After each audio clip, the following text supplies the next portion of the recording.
Kilalanin natin si JM Ibarra at sino nga ba siya bago pumasok sa bahay ni Kuya. Sentro ng usap-usapan ngayon sa mundo ng social media ang kakaligtas lamang from eviction night na si JM Ibarra. Madami ang naku-curious kung ano nga ba at sino nga ba siya bago pumasok sa bahay ni Kuya. At bakit ganun na lamang ito ka-close at ka-sweet kay Jazz nakakalabas lamang sa bahay ni Kuya.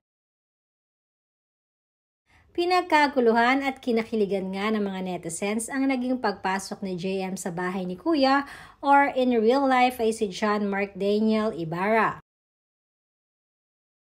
Tubong Quezon, ipinanganak noong August 16 at ngayon ay 24 years old na siya.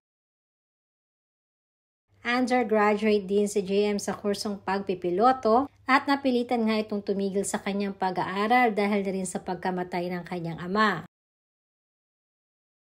At ang kasunod nga nito ay ang pagkalugi ng kanilang negosyo kaya naman striving itong si JM para maging isang artista. Naging controversial si JM dahil na rin sa kanyang pagiging malapit sa dalawang babae sa bahay ni Kuya na sina Jazz at Fiam. Kaya naman naging dahilan ito upang mahati ang kanyang followers that rooting for Jazz at kay Fiam.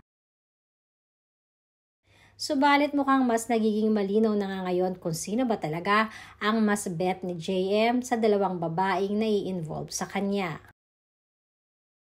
Halatang pagkatapos ng eviction night kagabi kay Jazz ay may lungkot kay JM na pilit lamang nitong itinatago sa loob ng bahay.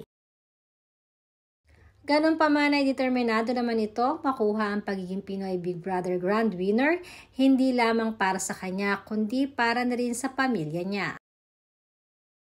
Ayon pa rin sa binata ang pagkakapanalo ang main goal niya upang maisakatuparan nito ang mga pangarap niya sa buhay at ganun na rin na may pagpatuloy ang kanyang pagpipiloto.